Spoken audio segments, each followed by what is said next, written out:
Bonjour à tous, bienvenue sur cette vidéo. Aujourd'hui, je vais vous partager une astuce rapide, simple, efficace. Comment éviter les perruques, comment éviter donc de casser. Parfois, on peut casser après une perruque. Ça va fragiliser notre tresse. J'ai le cas exactement. Là, ma tresse, elle est un peu usée, elle est un peu vieille et vous voyez, elle remplit pas tout le moulinet.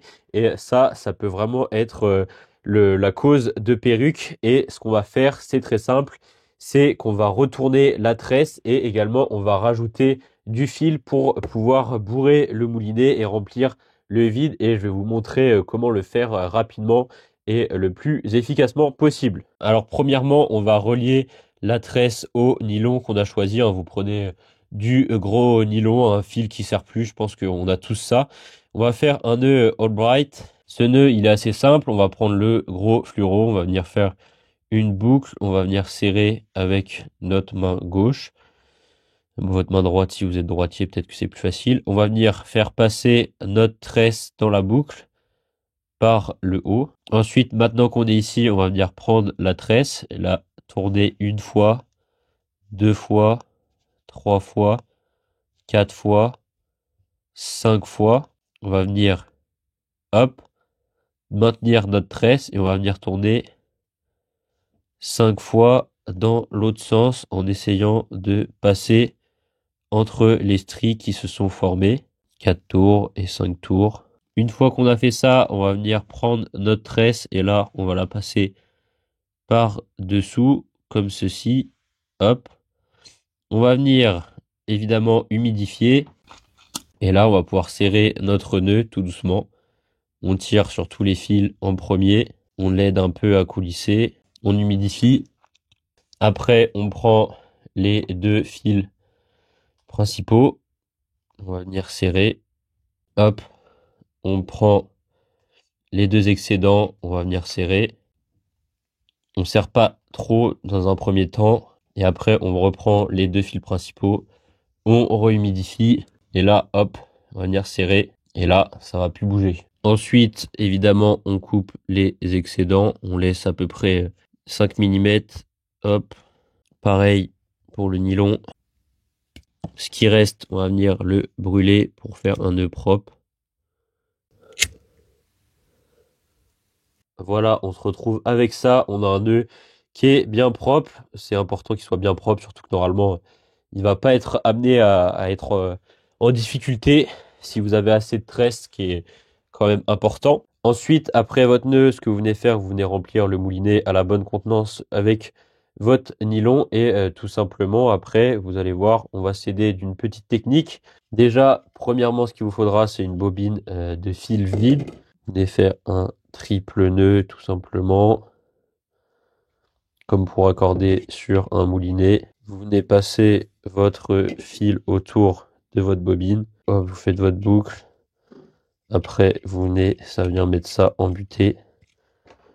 On coupe l'excédent pour pas que ça nous embête de trop. Après, si vous avez une perceuse, c'est optimal. Vous venez, hop, vous venez la bloquer. Hop, vous la mettez dans le bon sens. Et là, vous pouvez enrouler votre fil, tout simplement. Hop, ça donne ça. Si la bobine, elle bloque, ce que vous faites, vous venez rajouter du carton. Ça va venir caler le tout. Et là, au moins, là, vous serez plus embêté. Ça tourne à fond.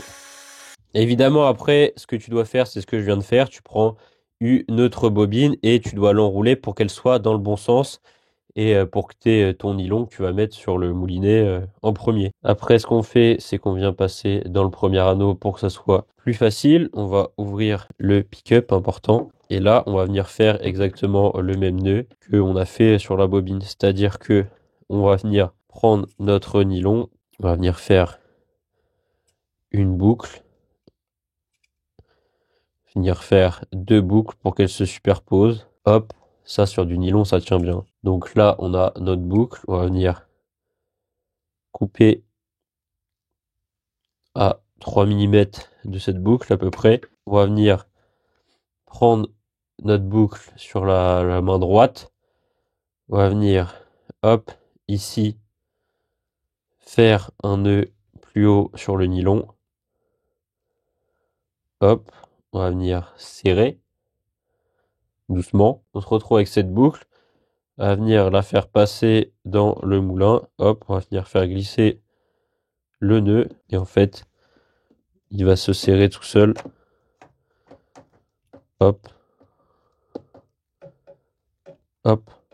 Et là, on va venir le faire glisser au fur et à mesure, vous voyez.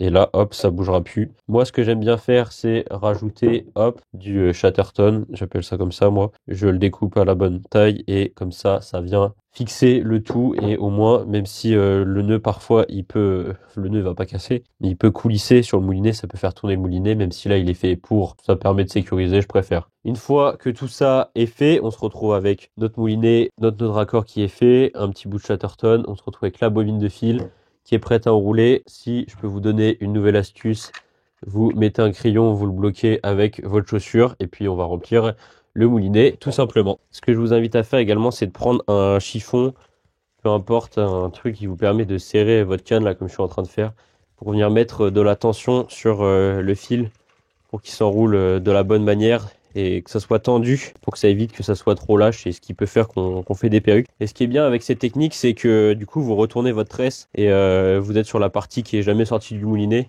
donc elle est toute neuve et ça c'est cool, ça permet de faire durer plus longtemps. Donc voilà, on arrive doucement à la fin de ce tuto. Il y en aura plein d'autres sur la chaîne, n'hésitez pas à vous abonner également. Vous avez peut-être vu sur la table quelques modèles de leurres en plusieurs exemplaires. Vous vous demandez peut-être pourquoi si je collectionne des leurres. Et non, c'est que j'ai ma boutique qui est disponible, sur lesquelles vous pouvez retrouver des leurres que j'ai testé moi-même, validé moi-même, et qui sont des leurres qui ont été sélectionnés et qui marchent. Donc j'ai passé des heures et des heures à faire cette sélection pour en fait proposer sur le site. Puis l'histoire, c'est proposer des leurres qui marchent, avoir dans votre boîte des leurres qui méritent d'y être, et des leurres qui prennent du poisson tout simplement. Et l'objectif, c'est de vous proposer, selon moi, les meilleurs leurres, ne pas être perdu sur un site avec 40 000 coloris, 40 000 références. L'objectif, c'est d'être à cette échelle-là, de faire grandir ensemble cette boutique et de pouvoir partager ensemble ce qui marche comme leurre et pouvoir les fournir et les proposer, et affiner en fait la recherche qu'un pêcheur pourrait faire sur un site et lui proposer vraiment ce qu'il recherche, et du leurre qui est prouvé, qui prend du poisson quoi.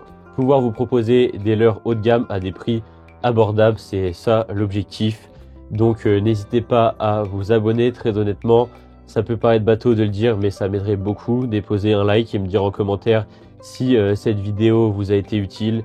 Et je vous dis à très vite pour un nouveau tuto, ou à très vite pour une vidéo où on va prendre du poisson avec des leurres que vous pouvez retrouver sur la boutique. Ça, on va pêcher exclusivement avec ce que je vous propose.